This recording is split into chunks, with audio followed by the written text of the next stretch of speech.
Yeah, it's up to you guys. I even brought some, of course I have all the notes and everything we can bring up if you have questions about anything.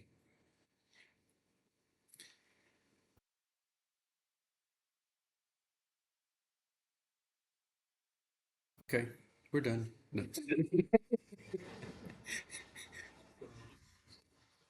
Yeah, it's cumulative. It'll be 1/5 of this last section, and then reason we didn't have a fifth exam that would be today typically, and then in the past, this was like 3 years ago, 4 years ago, maybe it was actually before COVID.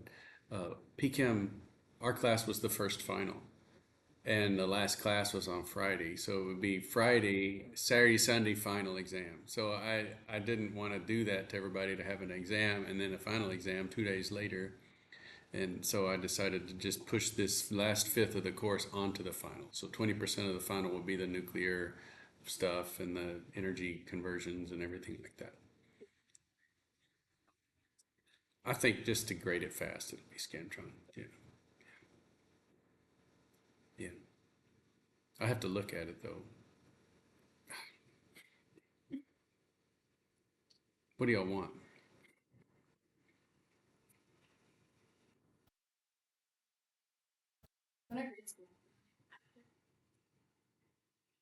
Our test is on Thursday, right? Graduation's that afternoon. Yeah. Wait. That'd be a little embarrassing. No, no, no, no, no, no.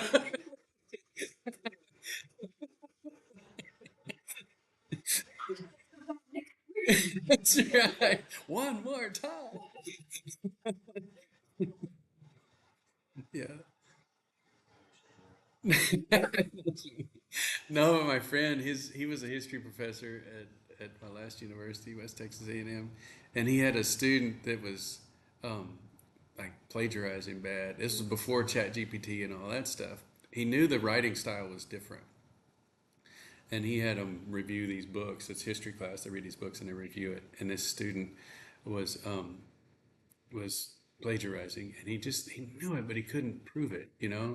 And finally, he looked on Amazon on the books, and he went through the reviews, and like the second or third page of the reviews, he found the paper. Like he found the evaluative text or whatever that this student turned in his own work, like on an Amazon review. Yeah, and it was copy and pasted. Yeah, and so he's sitting there and he's sitting on the stage, the faculty and everything, and this student gets his diploma and turns and looks at the history professor and winks, like yeah. But the student didn't know that the professor had turned in all this stuff and like he failed the course. He failed him. Yeah. So he was telling me that he's like, man, that pissed me off. That's right. Yeah. Like a cinematic, yeah. Since the producer's like, all right, now you wink back. That's right. Amazon across the top. That's right. We could make a better film, like short. Yeah. Mhm. That's right. So anyway, that was crazy.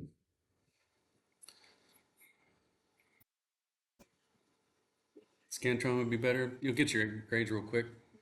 Yeah, I agree. I think it's fast to just punch them through.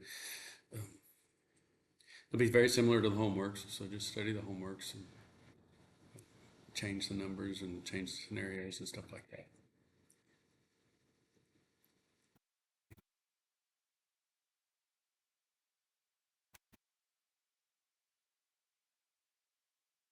What about the content of the course? I mean, we covered a lot. We started with quantum mechanics, and we ended up with global supply of energy. Yeah. So,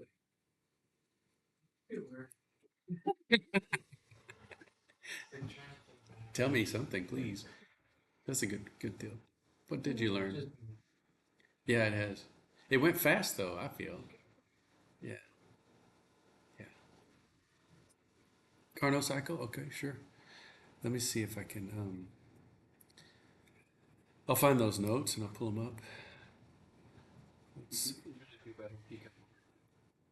Um I mean, this is kind of a weird group because there's six of you. So um, it's because of that, it's really hard to compare to because there's a lot more opportunity for you guys to ask me questions and for me to like ask you when you're like not following it. I can see it on your face. It's like, what are you missing here? So that I think tends to help PChem2 people do better. I think in general opinion, people like PChem2 better because it seems to deal with more real world stuff. You know, even though spectroscopy is everywhere, it is still an instrumental method, and not everybody sees the application there. You will when you get out. You'll see that many of our quantitative methods are spectroscopic in nature. All right, Carnot cycle.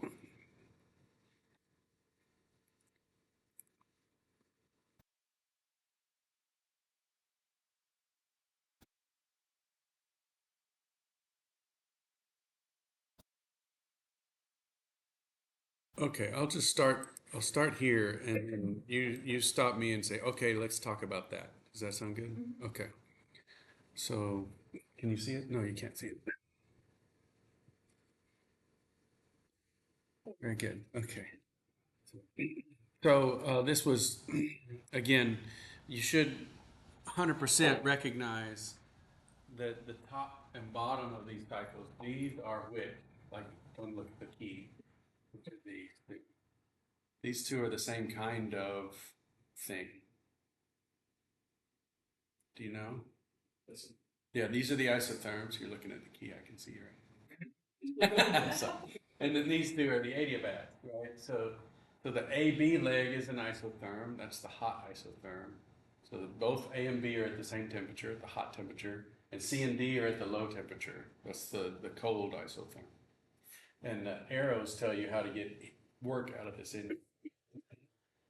So when we go in the spontaneous direction, we're turning the heat from the hot reservoir, which we take in here on the isotherm, we're taking in heat and turning it into work. Then we do some more work with the adiabat. There's no heat flow on the adiabat. That's a thing that is an easy multiple choice question. Which one of these takes in heat? Which one of these releases heat?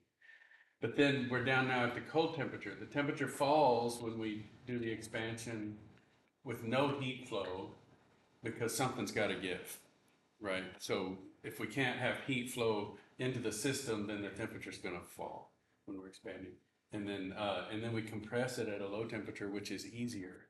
So it takes less energy to compress a gas if it's cold than if it's hot. So we compress the gas back up, and then so we're compressing it here and sucking the heat out in the cold reservoir, and then the heat flow stops, and we have that last compression. And when we compress the gas, then the heat's up when there's no heat flow. So that's an adiabat here. So 1, 2, 3, 4. Those are the four legs, and you've got all the equations here. So this is kind of your note card for all of these different ones. So common mistakes is here getting hot and cold swapped. I think this is the one that's probably the most common, is we just are biased towards taking the big number and subtracting the small number. Okay. And it's cold minus hot. So it's the cold temperature minus the hot temperature. It's T final minus T initial. And so in this case, this is T final, cold temperature. And that will keep the signs from getting swapped. After you do that, though, you should know that heat's, let's see on the adiabat, you should know that it's cooling down, and so you would have work. It should be negative because you're doing work on the surroundings. You're expanding, you're pushing the piston back. So you're still doing work. So work has to be negative if you're doing it on the surroundings.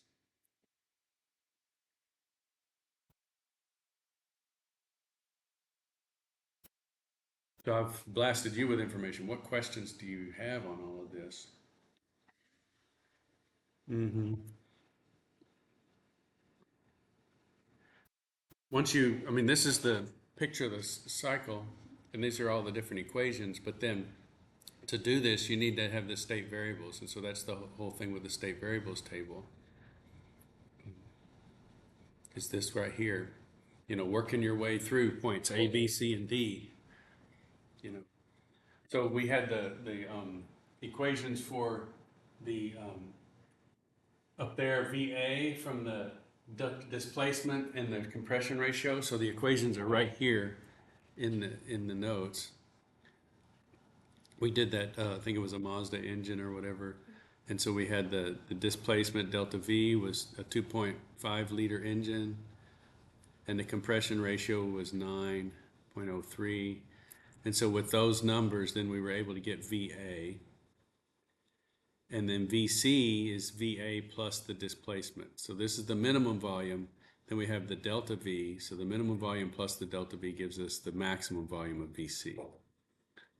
So once you have that, then you've got your volumes. We had to estimate the temperatures and the max pressures. And so some of these had to be given. And so we were given this temperature here, 1200 Fahrenheit. We were given the max pressure. And we were given the cold temperature. And so with those, see the yellow numbers? Those are the numbers that we were given in the problem. And then you have to figure out all the rest of the state variables. So whenever you have 3 out of the 4 variables, you can solve for the fourth. So the first thing we did was solve for the number of moles. So we completed that row. It's like Sudoku, right? You complete that row and then you start working your way around. So once you complete the number of moles, you have that for the whole column, same number of moles. You also know that A and B are on an isotherm. So there's your knowledge of the Carnot cycle. If you don't know that A and B are the same temperature, then you're kind of stuck. And then you know that C and D are on an isotherm too. Iso meaning same, isotherm, same temperature. So now that helps you fill out. Now we got 3 out of the 4 on line C here. So we got moles, temperature, volume, so we can solve for pressure of C. And then we get to the adiabatic relationships. And some of you sneaky people didn't do the adiabatic relationship on the Carnot cycle exam.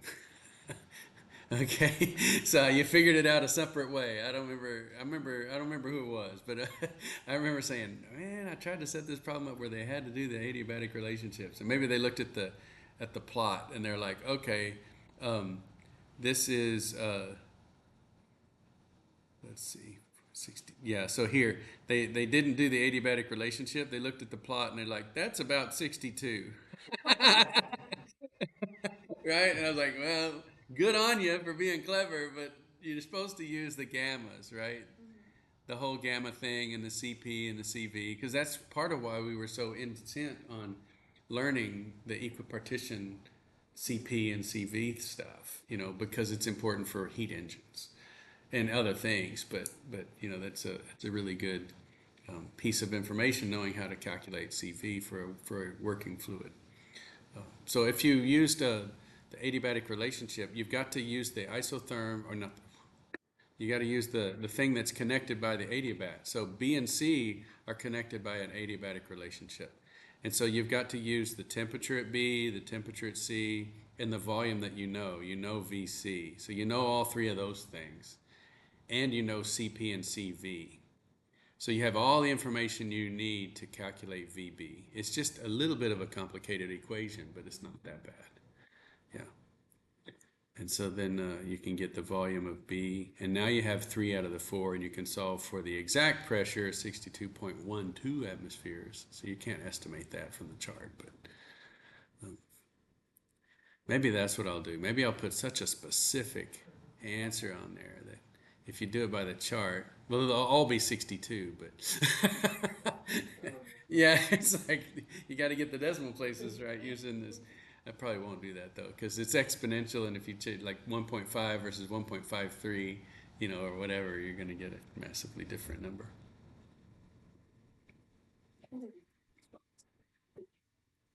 Oh yeah. Oh, yeah, that's right. Yeah, okay. So it wasn't that you totally didn't understand the Carnot cycle; it was just missing gamma. Yeah, gotcha. Yeah, and then that destroys everything. Yeah. And I hate that that's like a quadruple jeopardy. You miss some little initial part of the problem, and then you get so much other stuff wrong. But that's life. It's like I have to include some of that because that really is, yeah, that really is realistic. And so I want to keep the course realistic, so you know how important it is to get these variables right. Same thing with point groups. You know, when we were doing point groups in the last course, so much depended on that. If you got the point group wrong, then all of your character tables are wrong, and all your conclusions for the vibrational modes are wrong, and then your selection rules are wrong. It just all cascades down from there. So that you're just misunderstanding the nature of the molecule, and therefore all your conclusions are going to be wrong.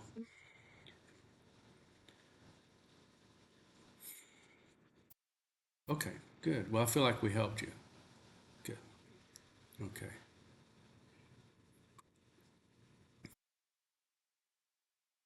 What other questions do people have? You keep the course interesting.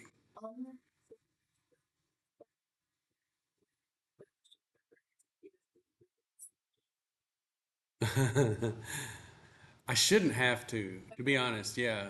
So yeah. So and I kind of keep the sections somewhat in order. Yeah. So the first part of the course will be the stat mech, then the yeah. But yeah, by context, you should be able to see. Oh, this is a statistical mechanics question. Yeah. Statistical thermodynamics, not mechanics. We have a PChem working group with all the PChem professors, at least available. You know, there's like 25 of us that show up. Well, lately it's dropped off. It's about like nine, but everybody's talking about what they teach in PChem one and PChem two, and we just did the whole thermodynamics thing. There's about half of us cover statistical thermodynamics. The other half don't cover it at all. Yeah. But then other people cover things I don't cover, and they looked at me like, "How can you not cover that?" It's like, well, there's not enough time. We have to make decisions.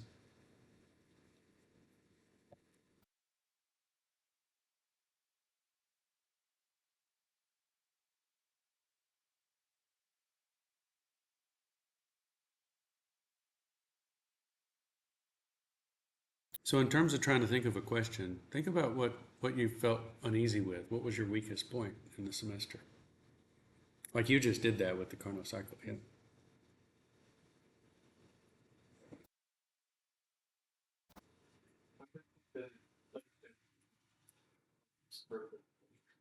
Yeah. Okay. Okay. Okay.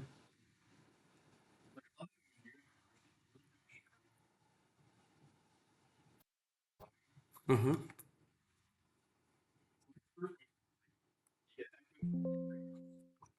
Let me tell this. I'm going to bring it up. Okay. And then let's see. So we should go.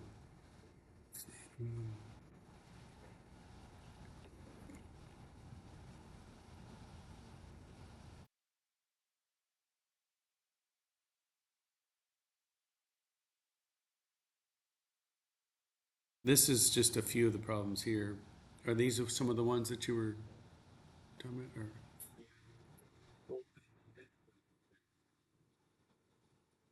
what's that? Oh, you can't see it. There we go.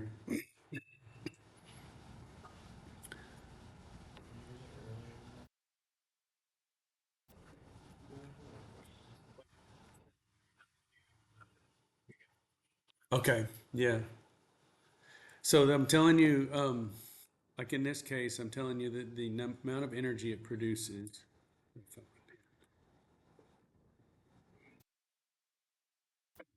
Sorry, I'm looking at the wrong thing.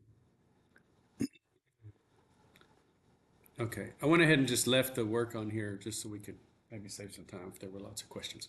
So what I'm doing here is I've given you the amount of watts this generator is producing. Okay. At peak power, I mean, they don't always run at peak power, but anyway, I've got it at 6,500 joules per second, and and just wanted to see. Let's see. Calculate the efficiency of this generator. Okay. So it's using 13 gallons of fuel per day. So we need to figure out what um, what energy content there is in 13 gallons of diesel. Okay. This is telling you how many joules of electricity it produces. So 6,500 joules of electricity per second, and then we convert that to the day, and then to kilojoules. So this is let's see, I'm trying to figure out where it is. Let's just do these numbers right here. So this right here is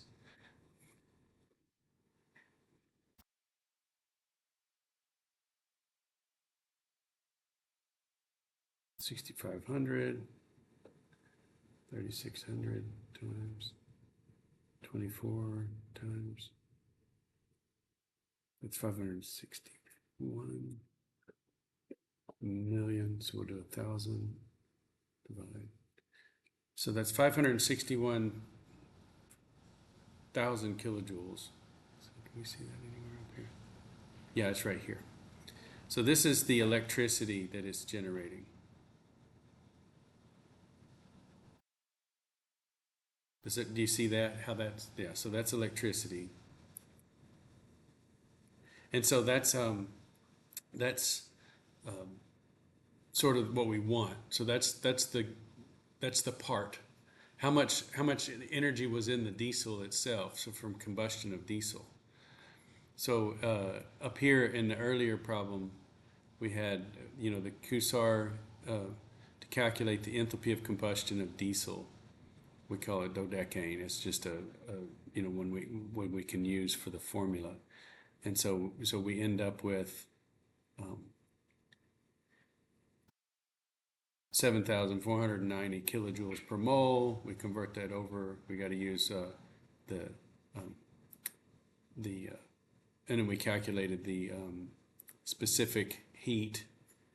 So 44 kilojoules per gram, and we've got the density, 750 grams per liter. Convert it to gallons, and so we end up with 124,800 kilojoules per gallon, and then we had to multiply that by 13. And so this is 13 gallons of combustible diesel.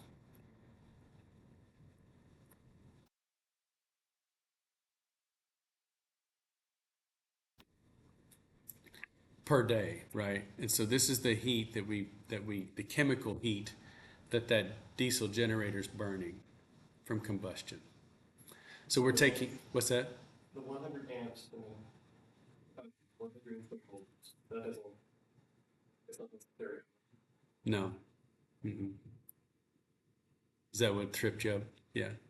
And so it's so 100 amps times 120 volts is 12,000 watts. Okay. Yeah.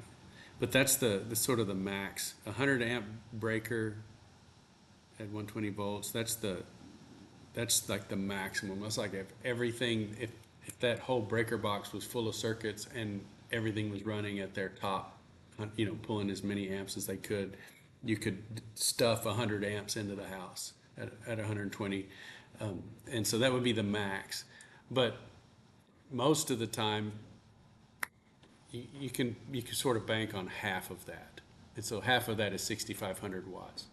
So a 6,000 watt generator would cover most of the house, and so that's why it's you could.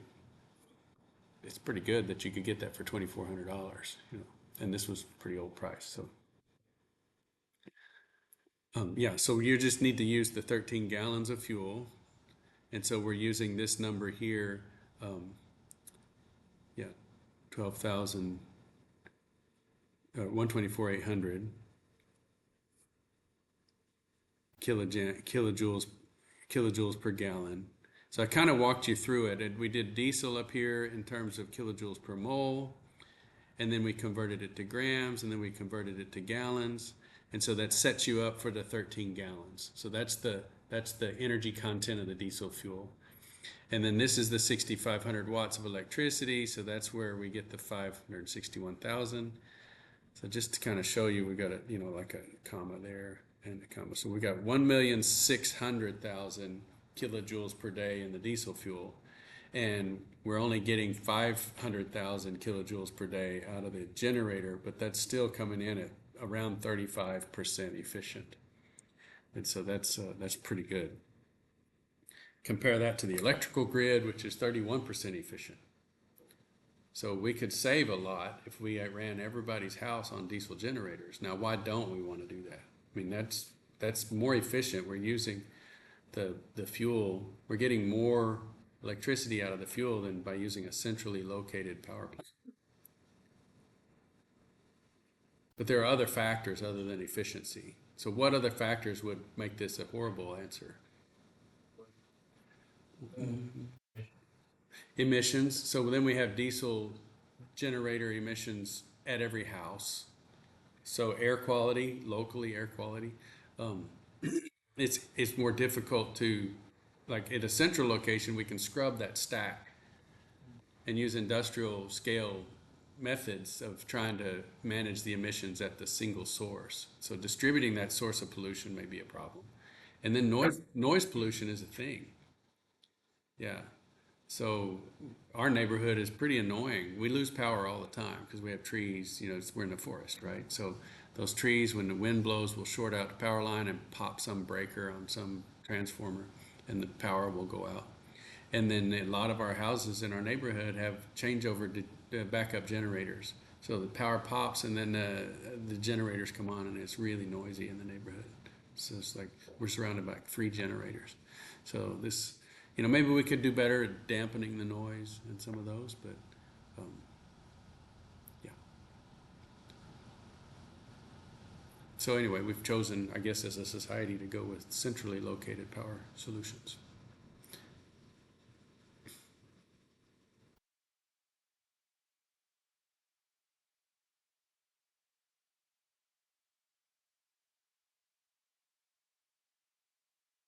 And diesel's pretty expensive. 18,000. I don't know. Have to check that. See.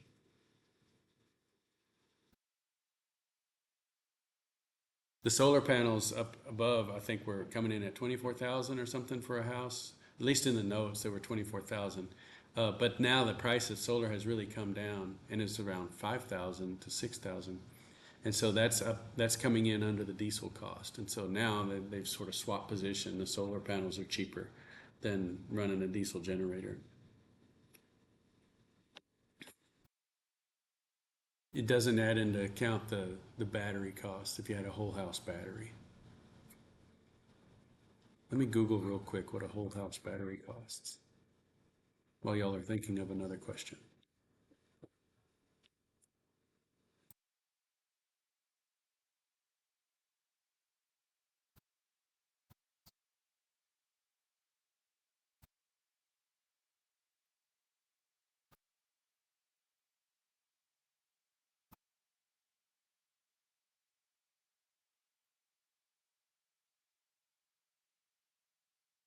The cost of a home battery system varies significantly with ranges from 9,000 to 19,000.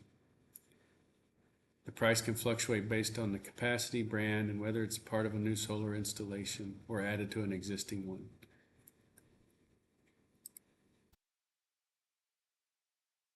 So now the battery costs more than the solar panels.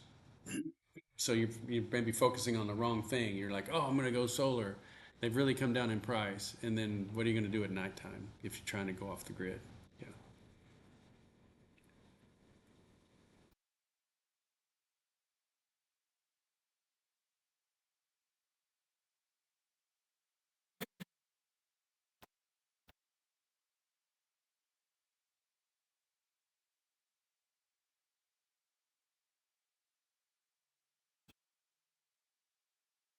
So install it.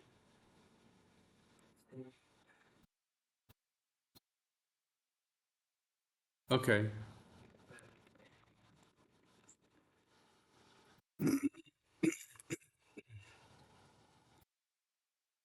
Before we do that, if you wanted to do a flywheel instead of a chemical battery, again, safer, it's not going to catch fire or anything like that. Those are 50 to 120,000. Darn. That's too bad. I think that's a superior way to do it. is to use the excess of solar electricity to spin up those flywheels and then drain, draw on them. They're like 90 to 95% efficient. You don't have the reactive species in there. There's, it's not going to like catch fire and not be able to be put out because there's no oxidant, there's no reductant. It's just kinetic energy, and you clutch into it and pull out the electricity. So maybe those will come down in cost someday. Okay, so let's kill this one.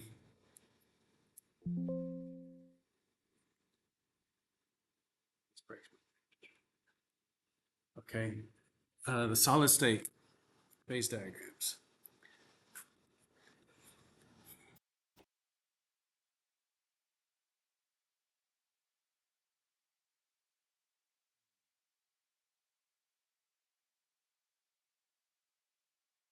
Go.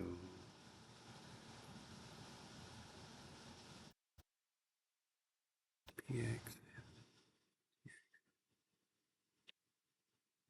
Okay.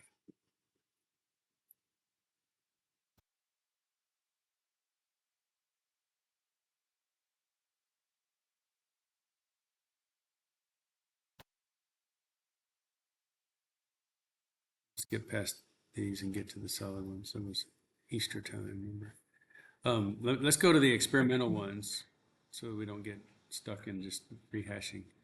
Um, like this one? Yeah. Okay. I like this one because it's got 5 substances, but only 4 that are purifiable, I would say.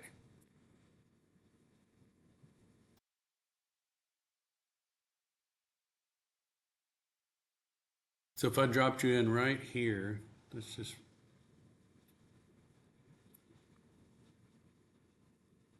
what would you see? Like let's draw a little like you're looking at this material under a microscope.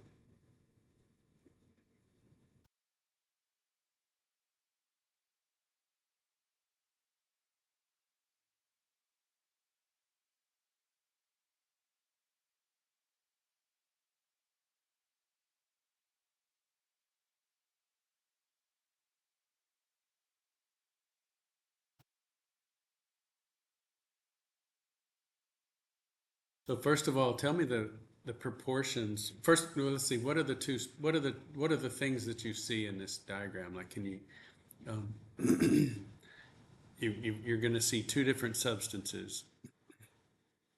What are those 2 substances?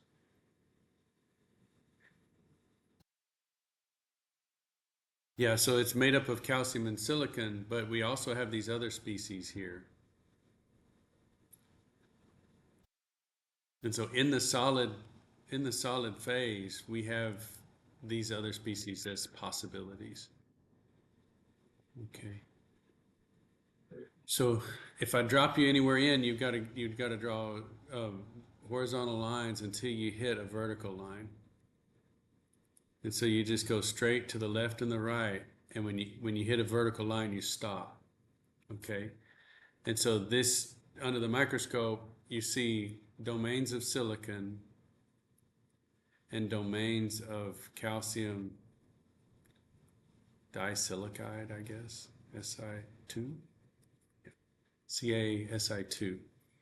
Now, which is most concentrated? Like of these 2, which if you were looking there and you were like trying to count up the moles of each, which would have the more moles? Silicon. When you answered pretty quick, how did y'all know it was silicon so easily? It's closer to silicon, exactly. This dot is the fulcrum on the seesaw, and if this is balanced, you've got a bigger weight here. It's supposed to be like an anvil, right? Big anvil there and a little anvil there. And so if it's balanced, you got more weight on the shorter stick.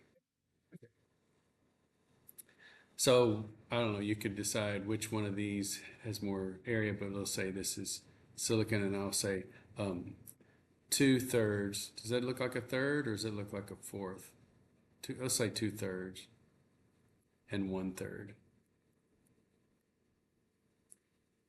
And so these little grains would be the CIS2. you know, you can decide if you think that's 2/3, 1/3 in the picture, but but do you see what we're looking at? And they're both solid. Okay. Does that help? Is that a question that you had? Okay. Yeah. So what happens when I heat this up to 1030? Okay, when I get to this point. So I heat this up and I hit here. It pauses. Okay. And it's pausing until this decomposes. So in this case, we have incongruent melting. There's no maximum, like melting point. Like, see, this is a maximum. And so that's the melting point.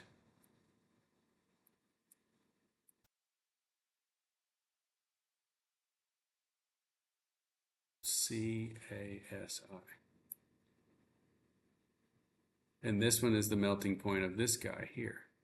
But this CASI2 doesn't show a maximum. It decomposes. So when we hit 1030, it just starts to break apart. Okay? And it takes, we'll sit there until it all breaks apart. And then once it's broken apart, if we get a little bit above that, then now we have solid silicon and then this liquid that has this composition. So we have a more complicated picture.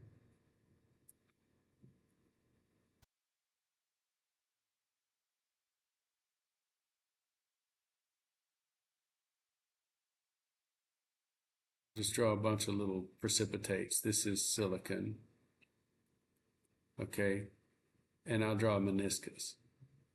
Okay, so we see a little meniscus, and we've got liquid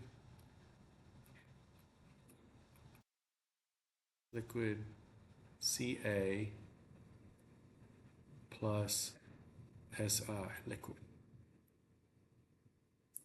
and silicon solid. And it's just got little grains of silicon solid, right? Does that make sense? So the liquids, the CaSi2 has decomposed, and some of that excess silicon has become a solid. So those little grains of silicon have grown, and we got this liquid of silicon and calcium.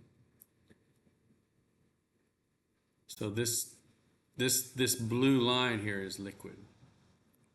So you can follow that composition curve as you go up in temperature. We get up here, a little bit more of that silicon is becoming liquid. And so notice how now our fulcrum is kind of in the middle. So we have 50% of our moles, 0.5, 50% of our moles as solid silicon, and about 50% of our moles as a mixture of silicon and calcium liquid. Just atoms of liquid silicon and calcium floating around in the liquid.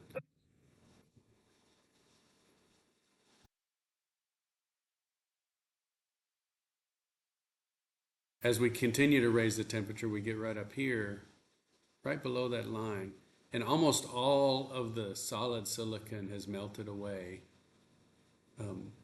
And so we have a whole lot of calcium and silicon liquid floating around, and just a little bit of a grain, like 1 grain left of silicon solid. And then it melts. So all of that silicon is gone. In fact, we hit this point and it'll pause. There'll be a bit of a melting point range as that little grain of silicon starts to melt, and then the grains will sort of take this. Let's see.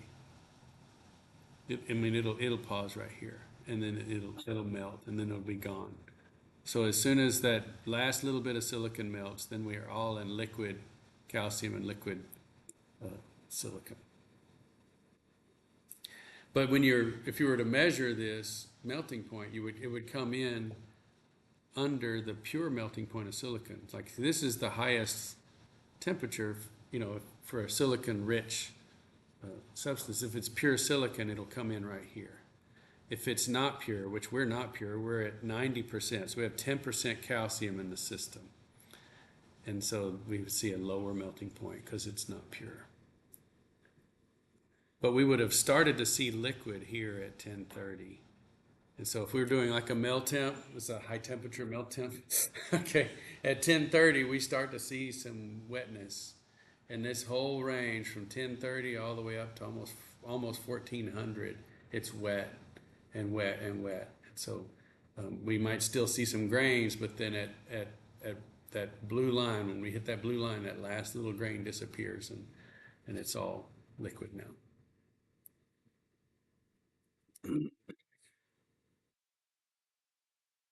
If we find ourselves on one of these lines, then we have a pure substance. So if we're right here, we have calcium to silicon, so dicalcium silicide.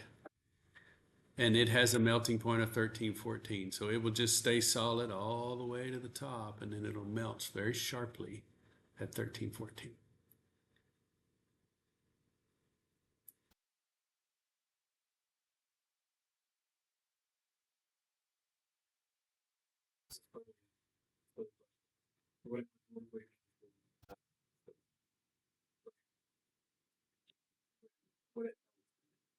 Yeah, when it melts, it falls apart too.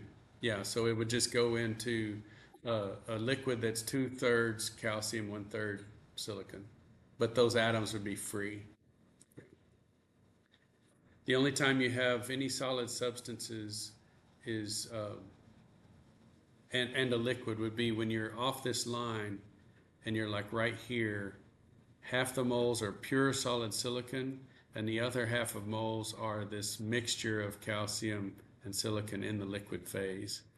And that liquid would have this composition. So the liquid would be like 75% silicon and 25% calcium. So if you were to draw a sample off and analyze it, that's what the composition would be of the liquid.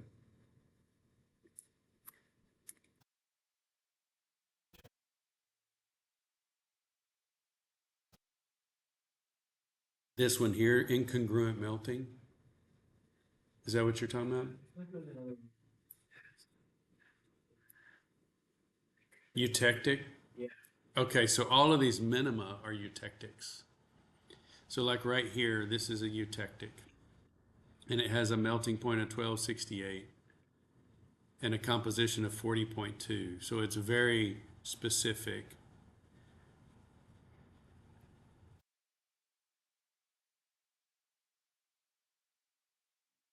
And so this is, much lower than both of these substances. The calcium silicide is 1324, the other is 1314, and at this composition there's a minimum melting point called the eutectic, and it melts at 1268. Here, this is one that melts at 792. So pure calcium melts at 842. So if you wanted to lower that melting point, you could lower it quite a bit to 792 by mixing in 5.6% silicon. And eutectics are really important for like soldering because you want to have a liquid metal at as low a temperature as possible, but not room temperature. So like somewhere between room temperature where it wouldn't be solid at room temperature, but you want to protect the circuit. So you want to have a low melting metal that can bond the circuits to the circuit board and then cool and then be solid at room temperature, maybe even a few degrees above room temperature so your board doesn't come unsoldered when your computer heats up. But that's, there's a whole bunch of eutectics. The most famous one would be the various lead solders.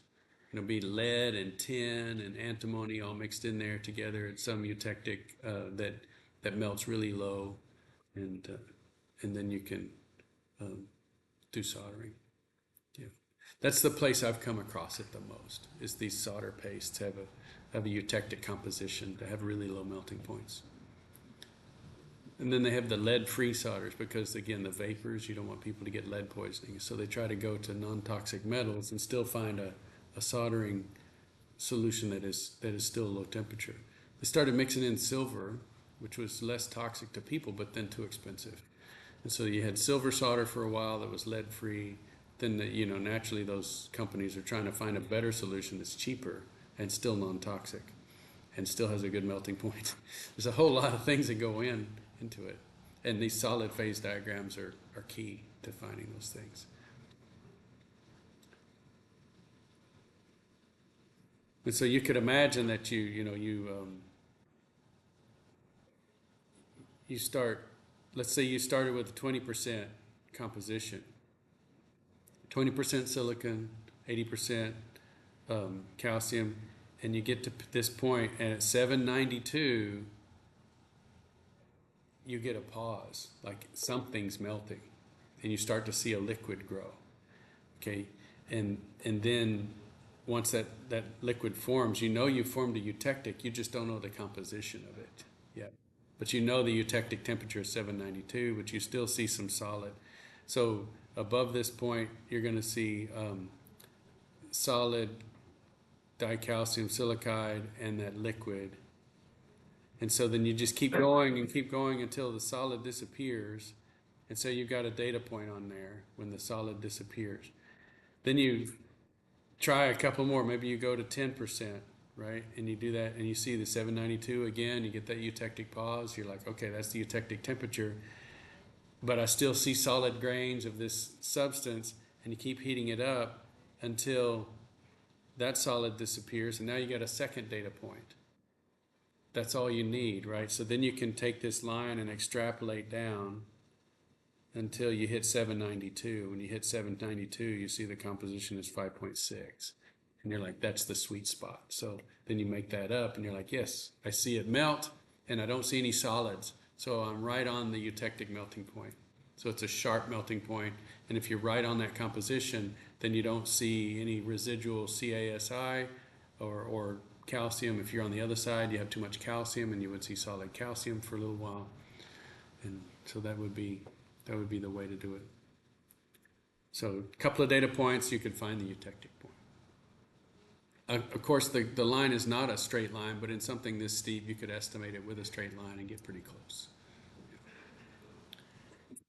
Bless you. 1 minute, last question. The whole semester? Yeah, the whole year. Yeah. We get to use like the pilot,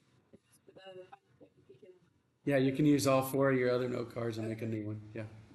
Just not machine made, not computer made, handwritten. The reason I do that is because even if you're working together, you still have to recopy everything, and it sort of cements it in your head.